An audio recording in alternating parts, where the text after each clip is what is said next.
Welcome back, everyone, to the Dips to Rip podcast. I am Charles Moon, the disciple of trend, with my amazing co-host, Howard Greenberg. My man, new year, new me, huh? Total different type of market. What do you think, man? Because we're seeing we're seeing the stocks come to life, and we're seeing Bitcoin come to life. So do you think this is actually sustainable? Do you think this is just a bear market pop, or do you think that there's some real legs behind this? Let's get into the meat of it now. Yeah, absolutely. I mean, I think I'm overall bullish. I do think there'll be pullback still, but I do think that overall, like, we hit our low. We hit our bear market low of 15, whatever it was with Bitcoin, and we won't get there again. So how's that?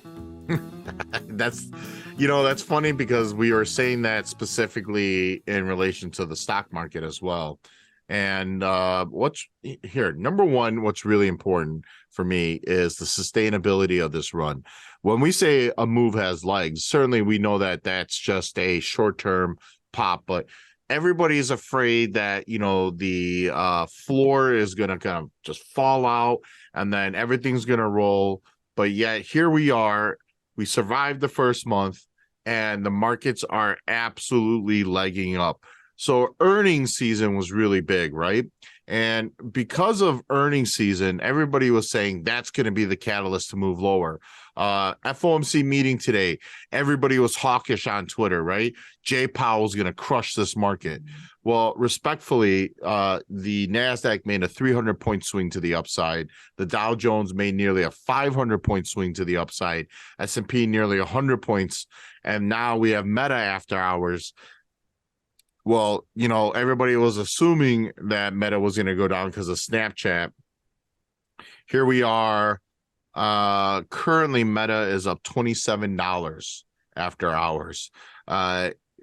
There's a big catalyst, right? I guess if you have a buyback and then you add an additional $40 billion, that's going to help be a booster. But the big thing here in terms of prospects that I've noticed is their numbers were actually way better than expected.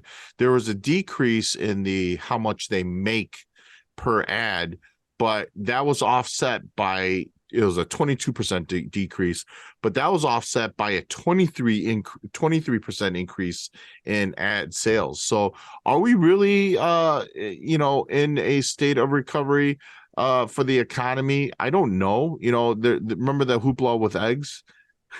Right. Yeah. We talked about eggs. We talked about the run on chicken and certain issues. But then the FOMC came out and redlined two big things. And once that red line happened, and if you guys don't know what red line means, the FOMC basically copy and paste their announcements. And if there's any change, they redline it. They remove it and replace, or remove it and just move on. So when they talked about in relation to Russia's war with Ukraine, that was pretty much word by word the exact same. When they talked about the state of inflation, that was word by word the same. The one thing that they redlined or took out was mentioning COVID hardship and supply chain bottlenecks. And if those were major catalysts, along with the war and the rise in energy prices here for inflation, well, how is the market supposed to digest this? Well, we know we went really bullish. Now, do you think that we're going to continue to see the sympathetic run with Bitcoin and the Qs? I know that you're pretty attentive about how we see this rise, but, it seems like Bitcoin had chances to bomb out just like the markets. And more than anything, I feel like Bitcoin has been a true leader, not just for, all crypto, but really in respect to like the high beta movement, which is what we're seeing in the markets here. Yeah, I mean, for risk on, I think it's been a good bellwether for showing that there is some stability in the market, for Bitcoin in general. Some of the other cryptos have moved up nicely, but yeah, we made up that FTX deficit, got back to trading at the levels we were at before that implosion. The contagion sort of went away, and it's been pretty positive in general. We're seeing institutional investors come back. We've seen that through, a couple of different ways. There's the Coinbase premium, it's called. Yeah. And in general, when Coinbase and trades a little bit of a premium versus Binance, that's really the institutional money. They have the biggest institutional desk by far. The other thing we've noticed is Bitcoin's been buoyed during the Weston hours. So during our market hours, it's been pretty good. My problem is our hours end and then all hell is broken loose a few times, and we've just had almost double-digit losses overnight, and certain alts that has been a little bit of a problem for us in general. But yeah, market's strong. Like I said, I think there'll be heat cups along the way, but I don't think, I think we maybe revisit 19. We definitely don't revisit 15. Okay. So you mentioned in like institutions kind of getting back involved, right? There was news out that BlackRock took an investment into Silvergate. What was your thoughts about that? Because there's a lot of clouds that's surrounding Silvergate over the last few months, and that news is important. Obviously it buoyed it. I didn't see what the stock did from it. I'm sure it mooned from it because that's a pretty big, backing. What we've seen, I think I shared with you guys this morning, a Bloomberg article that talked about how, you're seeing the big boys aren't running away. They're running towards, they're using this implosion by FTX and sort of the distrust of the centralized crypto entities to get in further, whether it be State Street or BNY Mellon, Citadel. They're going to roll out their own services. And the difference is that, their comments, and you see it in all the press releases, is that it will, there'll be separation of broker dealer. It will more closely resemble what we see in the stock market. So, that's been a big part of it.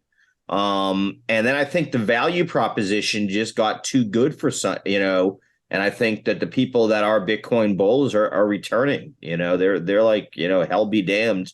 Let's go. There was a little blip. I don't know if you saw it. It came out a couple of hours ago. It was reported by Bitcoin Magazine. I've never heard of them as a publication. That may be something that you're familiar Vitalik with. founded that.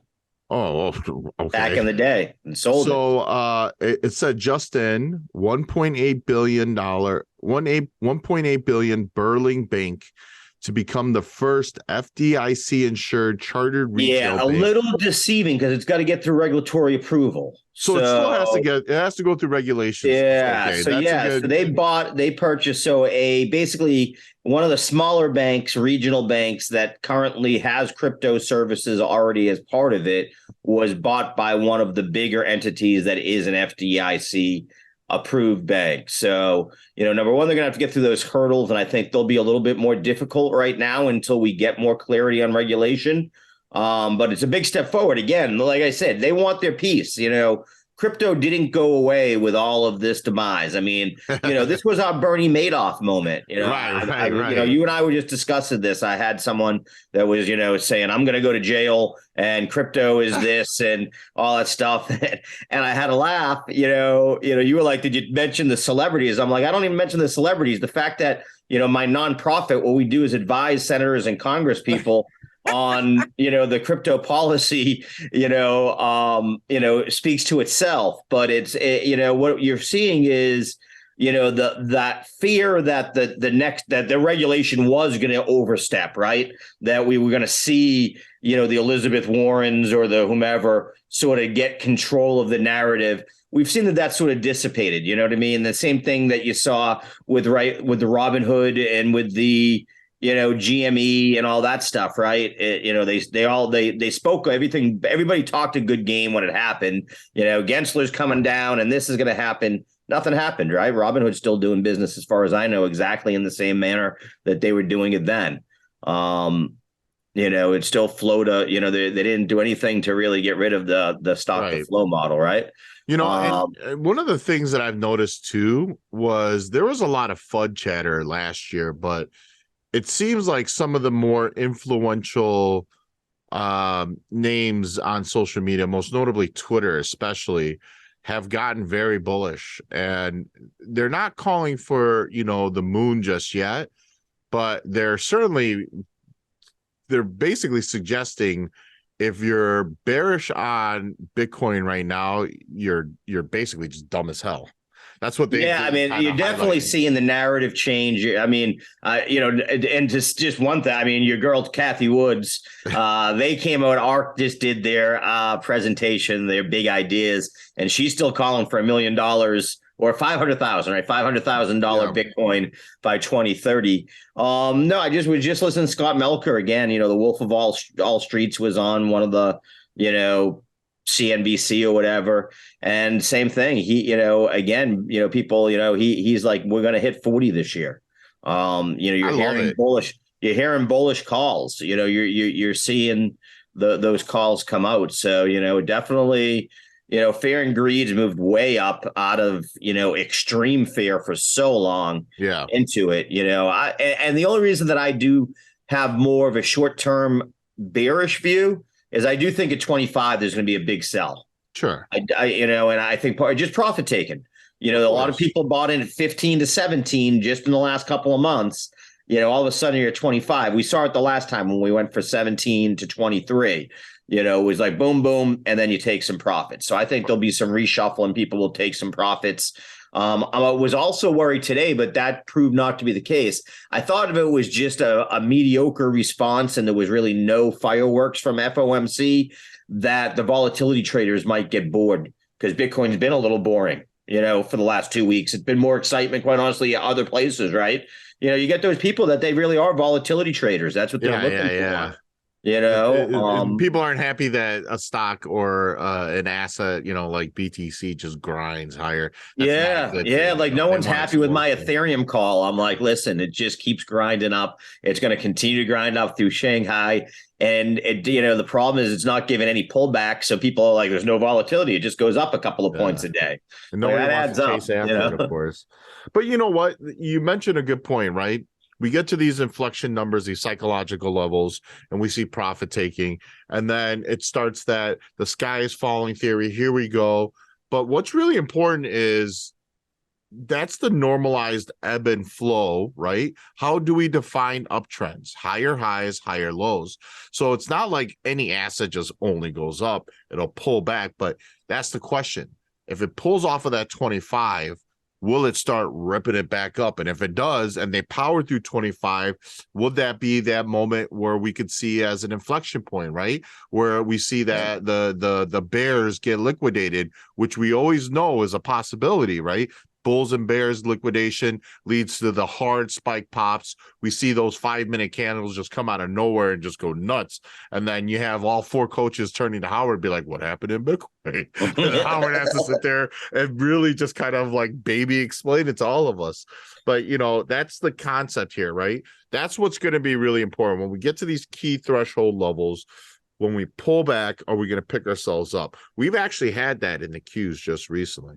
Yeah. And what's really it's funny you just kind of just veer towards Ethereum. It is Ethereum next. Is Ethereum the next one to get really bullish? Because I feel like they haven't gotten as bullish as Bitcoin, in my opinion. And maybe I'm off on this, but is Well, I mean, Ethereum next? it's made the move. It's made a nice move. I mean, it was It at has, for 14 sure. to 16.5. So percentage wise, it's had the move. It's done it under the radar because it's done it a little bit at a time. It hasn't had the rip roaring jumps like we had 2 Fridays in a row with Bitcoin. So I think there's a little bit of a misnomer. It also started earlier because, again, Shanghai, which is the next upgrade, which is going to be the release of the staking that has been locked up for a long time, is a very big deal. And, they announced probably a month ago that they had approved that they were just going to do the unstaking. And at that point, I started to tout Ethereum at that point, because what happens is what we see is a couple of different pumps on it. About 2 months out, the sort of smart folks that are really watch what's going on with the developers in crypto Twitter and that, they see that the guys like Tim Belko and Vitalik say, hey, we're on track to do the Shanghai upgrade. So they start buying in and we see that spike that happens. Then that sort of gets sold off a little bit. And the next spike is when what's just happening right now. It just hit CoinDesk and everybody, today and yesterday, that the test net's going to launch today, and we're on to the first stages there. So that's what we saw. And this isn't just now. We saw this with EIP 1559, which was the proposal about a year ago. We saw it with the merge 6 months ago. The idea is if you're trying to buy it 15 days out, you've already missed it. So, for me, the merge this upgrade Shanghai is set for the end of March, beginning of April.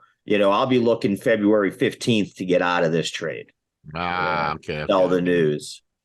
I think this just came out, but you may have to correct me. SBF is now barred from contacting ex-employees via Signal. Yeah, he can't contact anybody through Signal. And he can't contact any former FTX or current FTX employees. Yeah, I mean, he basically reached out to the general counsel from FTX US, Ryan Miller, and had basically said, "Hey, why don't we get our stories together? We might be able to help each other." And obviously, the lawyers, the prosecutors, didn't think that was very appropriate, so they put the nails to him a little bit. Yeah, I mean. Listen, I've made it as clear as I can. The guy needs to go to jail. The guy, is on the ranks of Bernie Madoff and, Milken and some of the other greatest financial frauds of all time.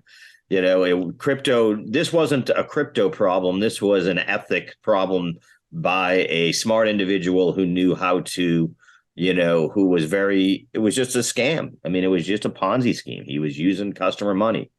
The one that's going to be interesting is now they need to throw Mashinsky in jail from Celsius now that they found those emails that state how they were using customer funds to buy Celsius to prop up the price of Celsius so that the execs could sell off into it.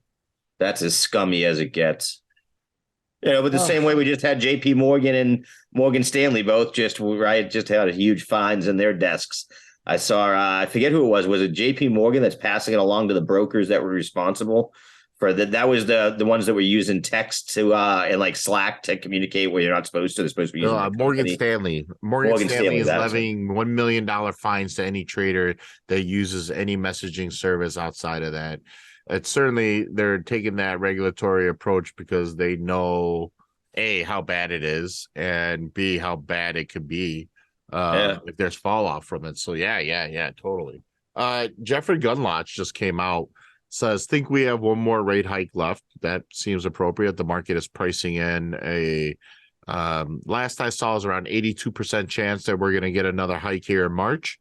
But this is the most interesting part. Gundlach says he thinks the Fed will cut in the second half, but he's not committed to that idea.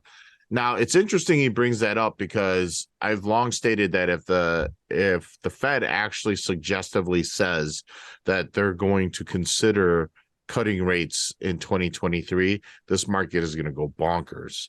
Now, that leads me into something that I also want to talk about here, because what we're seeing right now in this recovery, right, from a bear market is that these high beta names are exploding left and right. You've heard me talk about it in the last 2 weeks, Howard, right?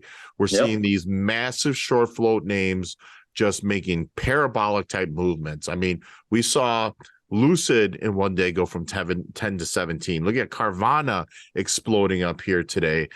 Peloton was catching a bit prior to earnings and following through earnings as well. Carvana up 33% today, Peloton up 26%. And, we're seeing more and more of this coming into fruition. The problem with this is that this is also very similar to how the markets looked and started in 2001. Now, I didn't trade during that time. I didn't even really know what trading was. So I never experienced or saw or was exposed to what really truly happened. But we all heard about the story, right? The dot-com boom and bust. And there's like a lot of eerily similar, I guess, check marks, visual cues, signs that happened in 2001 is very similar to how the cues have started this year. Do you think that we're in this situation where we could see an utter and total, like, I'll give my opinion on this, but just from your perspective, whether it's stocks or the crypto market, do you think that we're actually getting propped up for the fall, like one hell of a fall, like COVID-esque type of I fall? don't. I just think that the retail I mean, I know what institutions matter, but they got to put their money somewhere. You know what I Yeah. mean? Is an institution can only keep money on the sidelines so long until the people whose money it is says, well, then give it back to me. If you're not using it, then it's not earning me anything, right? I mean, but that's being honest. And then the retail investors shown, there is just a desire to be in the market. I've asked you, as you know, I asked because the one thing that I do think that people are not taking enough attention to, and I've asked in the room to the coaches, because you guys have a lot more experience, is we've never had this happen in quantitative tightening type of situation. Mm-hmm. This is always, these rebounds have always been in zero interest rate, very accommodative, situations. And we're not in that right now. And I don't see that necessarily returning, because even if they do start to reverse rates, it's not like we're going back down to zero by the end of the year. You're looking to maybe even 2.5 years till we're back where we were. So that's the only thing that I wonder is, are we naive, those of us that haven't been through this stuff, that haven't been trading for 20 years? And are we missing the fact that maybe that retail trader's too exuberant, and that credit card debt that we're all seeing talked about, right, at all-time heights, at all-time rates, is that going to catch up? In other words, I noticed that, man, I still get 40 offers a day for new credit cards or, loans and this, and get a new car and buy this and spend any money that you don't have with us, please. So, you know what I mean? I can't be the only one getting those. So whereas, I remember when the housing crunch happened, if you wanted a credit card, there weren't any. You couldn't get one. Right. You know what I mean? 2008 was different to me in that sense. It seems to me the banks, because of everything that was set up and maybe put in place with Frank Dodd and these other things, are actually working maybe. So banks are still lending and they're still looking for customers, where they were in 2008. They were like, give me all the money and I'm going to hold it as long as I damn can until the government tells me I have to give it away. So one of the things that I didn't, I guess, mention when you did ask was there was one small scenario, and this was actually during Trump's presidency. And I don't know if you guys can recall, but this was where, like, Trump on almost a daily basis was like calling out Jerome Powell and saying maybe he should fire him, like suggestively saying that in press conferences. He's like, he needs to lower these rates. And that was that environment, because that was also tied to a potential explosion, because the trade war started happening with China as well. And so when the market was faced with both, we actually had a lot of volatility. We had a pretty sharp drop for the month overall. But again, we quickly recovered. Again, it was guidance towards the Fed saying, well, we're probably not going to hike anymore. And if certain issues are coming into play, then we need to lower. Well, the volatility in the trade war was causing a little bit more havoc in the markets. And sure enough, the Fed actually pivoted just a bit. And, it wasn't much. It was just a quarter basis point, drop. It was a slowdown here. But then COVID happened. And then the Fed was like, okay, we got to break it all the way down to zero. We need to salvage, the situation's so bad. We just got to do it. And now we're in this position where it's like, okay, well, what's the fall off from that? Well, inflation, it's getting so bad. We just got to do it. So they went from major extremes. Now, I think the rate hike, we were only at like 1.25%, 1%. Yeah, and they reversed immediately. Yeah, and they reversed it down, and then we went to zero, and then we went from zero to now being at 4.5%, 4.75%. And now it's unbelievable, but the market is literally pricing in the thought of a rate cut, which partially makes sense, right, Howard? The Fed created history. We have never seen an acceleration of rate hikes like we have seen here. This was history. So this was the Fed kind of in uncharted waters, and still kind of working off the seat of their pants and just saying, okay, so we have to see, then react. We have to see, then we react. They can't misstep in this situation, because if they take their foot off too early, it actually screws us worse. It makes it harder to recover. It's almost, when you put the pedal back on the gas, it's like trying to restart 100,000-pound, 18-wheeler. Right. It takes a while to get it back up to momentum. Yeah, I mean that I agree. The market has been very resilient. You know what? If we take in the long run, the bears never win. It's always going to be the bulls. The bulls will always win. And yes, I understand. Some people are perma bears. They don't like what they're seeing. They don't agree with it. But we're always forget that the market is all about forward thinking. Stock prices is not a reflection of current valuation. It's a reflection of future valuation. It's the easiest way that I was able to explain why Tesla, which wasn't a profitable company, was valued at over 2,000 a share pre-split. And I said, listen, it's all about innovation. It's all about where they're going to be in the future. Well, fast forward 4 years, 3 years, Tesla, extremely positive cash forward, right? Flow, extremely profitable. Growth and distribution has exploded, right? We went from 1 gigafactory to now having one in Berlin, one in Shanghai, another in Texas, one that's possibly going to be built out in Mexico, one that's being planned out in Canada, another one that wants to be somewhere, I think Singapore. So all of a sudden Tesla is expanding globally. They went from being a US based only manufacturer to now being a global manufacturer. And now we're going to see Teslas in every continent. I mean, we probably already see them if you get it shipped out, of course, but we're talking about now Teslas potentially flooding the streets, right? Because they're going to have the production capability to make shipping easier and making these assets available. And people are like, Tesla's overvalued. But we're now saying, well, you guys had said Netflix was overvalued and they were only in North America. And then Netflix expanded to Europe and expanded to Asia. And Netflix went from $300 to being $700. So that's the thing. Now we got to think forward, right? So since the market is forward thinking in this sense, what are we going to tie it to? Well, obviously we're seeing a lot of inflation data come down. PCE coming down way off of its highs, CPI way off of its highs. The Fed today redlined, of course, 2 specific things that they've had in their Fed announcements since COVID, right? COVID-19, supply chain disruptions. They have redlined those names. That when the market actually at that point actually made new lows, and I said, if we don't break down, folks, and instantly start splashing, meaning tanking, and we reverse here and we make new highs, we're running to 300 in the NASDAQ. We're going to be running to I actually think that SPY is going to hit 410 here soon. Oh, it hit 410 today. Oh, actually, that was my call to 410. It was at 405 at the time, 406 at the time. And so, I mean, of course, people in my room traded that aspect, but sure enough, that was the one bullish aspect and tone that I got.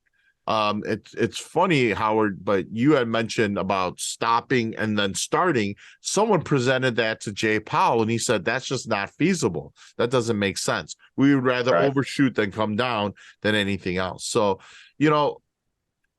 in regards to, this is obviously a long-winded answer to your question.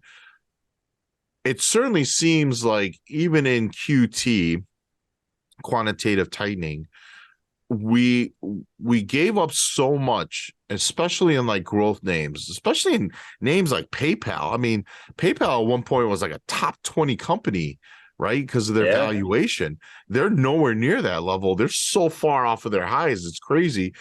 It just seems like now it makes a lot of sense to see recovery. We have priced in all the bad. What more is in store for us?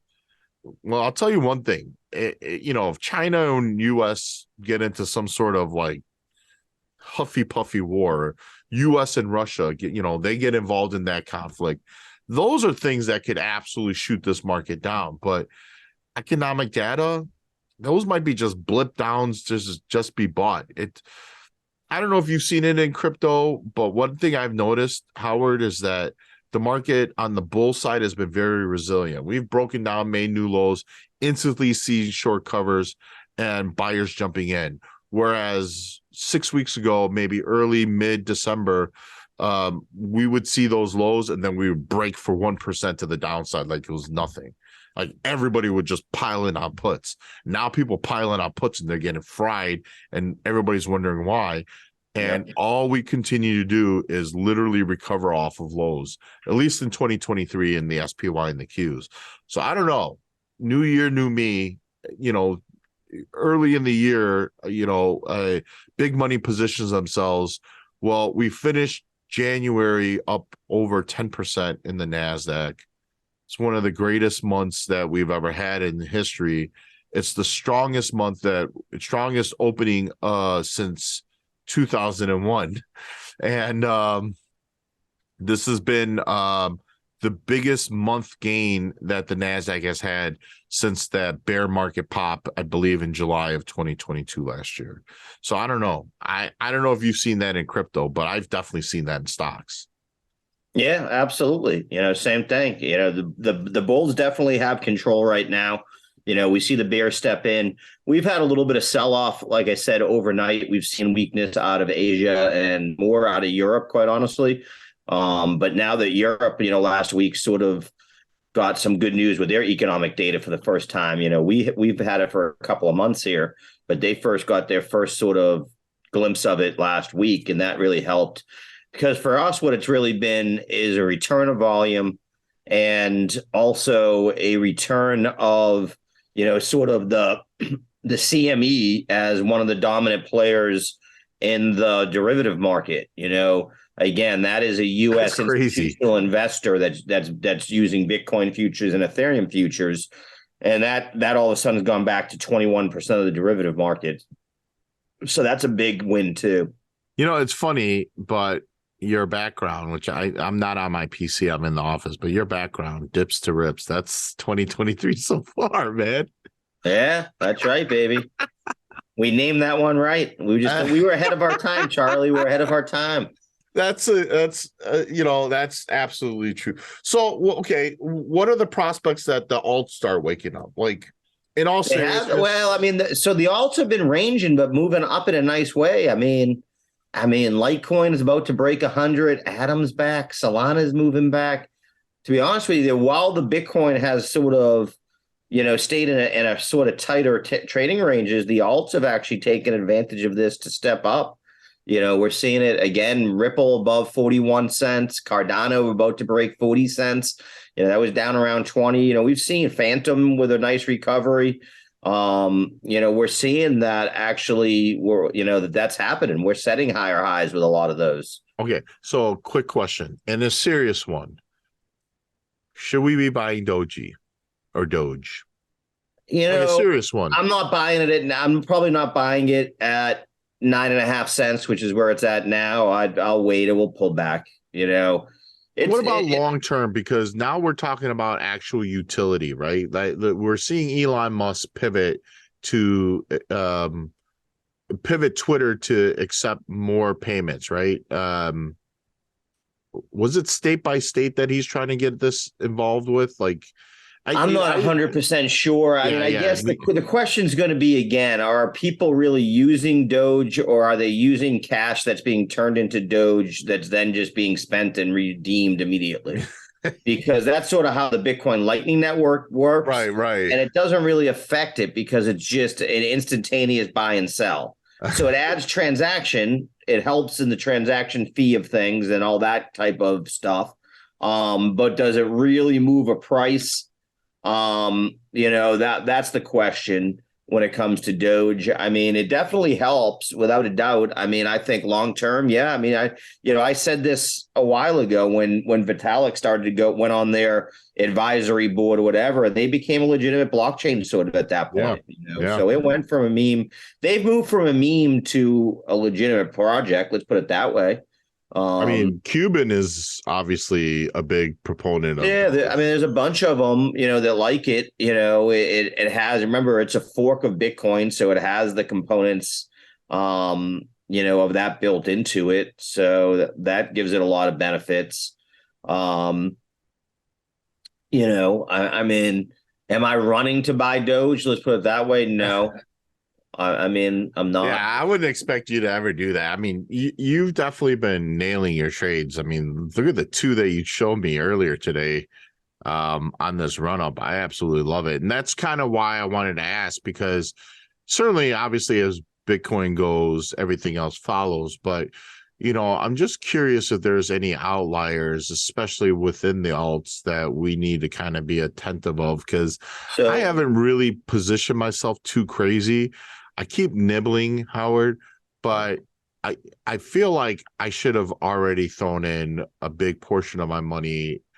Um, I've been fairly active, most notably in Ethereum as opposed to BTC, but I've actually been playing a lot more BTC, most notably because of you and just kind of your thoughts and feelings on it, and I never really tell you just because I don't want to jinx it. You know what I mean? right. But in all respect, I always trust your judgment, and I always promise you that usually when you make something very poignant to me, you and I joke around, but there's always some sort of serious tone that I get from your message. I generally act on it, not blindly, but in respect and out of respect of your knowledge and speculation, because I know you're not bringing that to me unless you think something is serious, right? Yep. And you think that this is legit. And for me, I've actually stopped selling, Yeah, but I mean, I haven't been building I'm like I should still, have. as I play in some of the perps, so you're definitely selling those if you're at a 10x or leverage position, But with that being said, I've been in a 5x Ethereum from like 1400, and I'm not out of it, and I'm not gonna leave it. Nah, nah. You know what I mean? So that Legacy, that I'll baby. do. But no, what I think what I would say more to answer your question is now I'm back to starting to look at what are the things that will just go ballistic come next bull market. So, we're hearing about these things. It's called the wallet wars. There's a lot of talk, a lot of conjunction that what is going to be the great, app, the great thing that, the Amazon of crypto, what's going to come out? It's going to be whoever wins the wallet wars, because that's going to be the place, and the wallet's going to be where you interact with the different chains. MetaMask already sort of does that, where MetaMask allows you to hold your Ethereum stuff, your Avalanche stuff, your Solana stuff all in one place. So does the web wallet really become the important part of Web3? So I'm playing a little bit off that. There's a really small coin project out there. You've heard me talk about it because their other component is a similar to TradingView, is called Oryx, getoryx.com. But kudos, CUDOS, small cap. But they are developing a really, really great wallet program. And it looks pretty amazing. And it really is going to help with, like, they're taking into account like the phishing issues. So what you're going to be able to do is, so if I think that I'm on an NFT launch and I want to make sure that this isn't fraudulent, I can actually sim the transaction so that I can see what it's going to do. What? Yeah. And then actually have it go. Yeah. Orex's wallet. So I think they're a player. I'm looking at that. I've been talking a lot about Render with the money.net guys when I've been on there.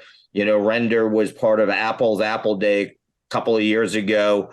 They're the shared rendering of graphics that is being used by AI.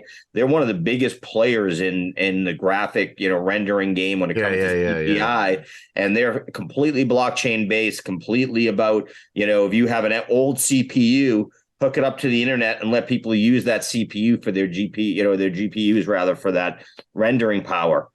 So you're going to see, I think that I've heard talk. I don't know if it's working out well, but people trying to repurpose Ethereum old ASICs for that. Sorry. That's okay. Sorry, Howard, I Mike. hate to say this, you're Oh. breaking my heart because you didn't mention helium once. Helium is a disappointing one. Well, if they pumped to It's 50, you know what I'm going to do yeah, with no, I all mean the it made helium? money. Hold on, hold on. It did well. The problem there is that it had that same tokenomic issue that Yeah. some of these DeFi ones have, where it was so subsidized that when the subsidy went away, there was no profitability left. So you got to be careful with those. We've seen it with what's called the Sam coins, low float coins that had, these long vesting schedules so that they could manipulate the price. We're seeing more liquidations. That's what you're hearing behind me. Moving Uh, back up still again. Wow. Yeah, I was gonna say Meta's conference call is going on right now, and they just made new highs after hours. Well, Yeah. I mean, listen, Howard, if HNT ever pumps back up to $50, I'm gonna cash out all the coins that I mined, and I'm gonna Yep. fly you out, and we're gonna spend it at the casino and a good There you meal. go, buddy. We're gonna Hey, free I'm not roll it selling here. it. I'm holding it. Again, Yeah. that's it Well, doesn't I'm not cost gonna me sell it anything. to whatever it was. What is Yeah, it? it doesn't, $2 and it less? doesn't cost me anything to mine it. You know what I mean? Is so it's there. I I got just don't three know that. going right now, by the way. What's that? I got three miners going right now. I have I two. swear I haven't even looked. The only I randomly looked because I had I got an email saying I need to migrate to the new wallet, and I was like, oh, okay. And I basically did, and then I don't know if I did. I'll probably ask you that afterwards, but Okay. you know, the reason why I guess I come in asking about these alts is because we're starting to see this progression in a similar fashion where these high beta names, which you could call the alts of the stock market, are starting to really start turning up in relation to the rest of the market. So I respectfully think that if we're going to see a real run, it's going to be really important that we come out of this week somewhat unscathed. Tomorrow, we obviously have Meta that reported today. They're up huge. It's still going up clearly. But we need Apple, we need Amazon and Google tomorrow to report at least somewhat decent. That's not enough where they're going to be down 10, 15% each after hours, because that's just going to Right. totally destroy the market and probably change the market sentiment. So if we come out unscathed and we have these two important job reports, and that's pretty much all the Fed is going, or all the markets are going to be focusing on in relation to the Fed. If you're wondering what you want to pay attention to, I don't think the CPI and the PCE numbers will matter as much. Jerome Powell made it pretty straightforward and clear that it's all about the jobs market now going forward. And so if we actually see the jobs market shift in the way that the Fed is looking, we know for a fact they're going to stop hiking. And then we know for a fact that they will actually consider, the potential, maybe in the December meeting, of cutting rates. And that alone, that thought process alone is going to spill risk on for this market. And in turn, this is where we get. I don't think Carvana is a long-term investment play, but names like Shopify, for example, like right now, you briefly mentioned with Render AI, right? So that's kind of been the hot sauce here for stocks. When a company mentions AI here in the last 2 weeks, we've seen stocks explode. And that really started with Microsoft's $10 billion investment into Chat GPT, a stock that went just bonkers today. Baidu yesterday mentioned AI, right? And AI development. That was actually bullish for them. And today, of course, BlackRock announced that they made an investment into Baidu, and then Baidu was bonkers early on. People were killing in my room in Baidu. Well, Shopify just announced that they're going to incorporate Chat GPT into their services in some form or fashion. So that's become the hot topic, the sauce for stocks. And I believe that we're going to start seeing probably more of these names. Like it's funny to mention, but over the last 3 days, all these penny pumpers, you Yeah. know what they've mentioned in their news releases? AI. something to do with AI. So Yeah. we'll see. We'll see. Yeah, this has been a lively one, man. You and I going back and forth. Any final thoughts, man, coming into our next podcast coming off of FOMC and possible who the hell knows For me, it's, Friday. today could be a big day. If we can get continuation into the Asian hours, I think, like you said, I think I'm watching tonight more interested in what happens overseas as a lead up tomorrow. If we see, Asia react really well to what we just saw out of the US and what that did, and then Europe respond, we skyrocket tomorrow morning pre-market. So, because Bitcoin will lead the way again, you know what I mean? Because you're going to get liquidations. In other words, we're going to start to hit that point. We've already seen a lot of them. I just said that in the background, all those sounds you heard were liquidations hitting. There goes another one. Litecoin about to break 100 here. Just absolutely up 7% today, just going ballistic. So, Aave looks like it's about to go ballistic too, about to break 88 here. If that does, that will run. Let's go. Solana about to regain 25. And the big thing, like I said, is if it gets just a little bit more continuation here, it's going to be on to the races because of the liquidations are just going to hit. It's a short squeeze. Really quick before we wrap it up, Solana, is there resistance around that 33-ish price that we have to be aware of? I'm just curious because I actually own some Solana, but it was a trade. I'm asking for advice from my man here live on the podcast. Yeah. I mean, I definitely see it 32.72 to 39s where I would be distributing. Okay, perfect. Out of your trade. Perfect. But I mean, there's definitely strength today. Yeah, you ain't lying, brother. That's all Litecoin right here. Litecoin going to break 100. Wow. Sky rockets in flight. That is the way, man. I love it. I said it is. That's been the thing. We saw that a couple of Fridays, right? Where, U.S. market carried right through the end of the day. And then Asia picked up because they were just pumped and ready to go. I love it. This is where you could see, I will say Doge tonight could be a runner because Korea is your hometown is by far the biggest trading area for Doge. Oh yeah, they love it. Yeah, they're number one. They're all the volume. Like it's ridiculous how much volume it happens on Doge. It's funny you mentioned that because there's some sort of integration with Kakao, which is which is the largest exchange. Yep. Yeah. Oh yeah. It's all just tied in. It's just a favorite. It's just they love that volatility. Again, you guys love to gamble on this stuff. Yeah, man. Asians love to gamble. It's fun, man. At the casino. No, because we haven't gone yet. We got to go, buddy. Oh man, we need that Prosper trip to the Prosper Las Vegas trip. Got to get Scott Bauer on that.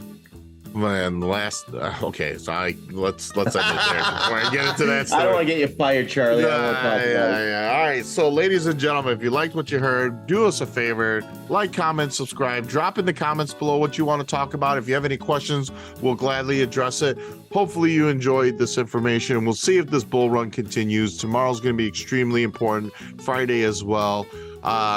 If we keep LARPing up, I mean, at this point, we're filling all these gaps. We're way beyond key technical levels. We are certainly making this transition. The SPY is very close to making the golden cross. And if you don't know FOMO kicking in. That's that 50 SMA crossing above that 200 SMA, which generally is viewed as extremely bullish. With the great Howard Greenberg, it is I, Charles Moon, saying peace and love. And until next time, dips to rips. Dips to rips. Keep ripping, baby. This has been Dips to Rips with Howard Greenberg and Charlie Moon, brought to you by Prosper Trading Academy. Visit us at prospertrading.com to find out more. This podcast should not be considered professional, financial, and/or investment advice. By accessing this podcast, you acknowledge that Prosper Trading Academy LLC, PTA, makes no warranty, guarantee, or representation as to the accuracy or sufficiency of the information featured in this podcast. The information and opinions presented in this podcast are for general information only, and any reliance on the information provided in this podcast is done at your own risk. PTA does not endorse, approve, recommend, or certify any information, product, process, service, or organization presented or mentioned in this podcast, and information from this podcast should not be referenced in any way to imply such approval or endorsement. The third-party materials or content of any third-party site referenced in this podcast do not necessarily reflect the opinions, standards, or policies of of the PTA. PTA assumes no responsibility or liability for the accuracy or completeness of the content contained in third-party materials of the third-party sites referenced in this podcast, or the compliance with applicable laws of such materials and/or links referenced herein. Moreover, PTA makes no warranty that this podcast or server that it makes it available is free of viruses, worms, or other elements of codes that manifest contaminating or destructive properties. PTA expressly disclaims any and all liability or responsibility for any direct, indirect, incidental, special, consequential, or other damages arising out of any individual's use of, reference to, reliance on, or inability to use this podcast or the information presented in this podcast.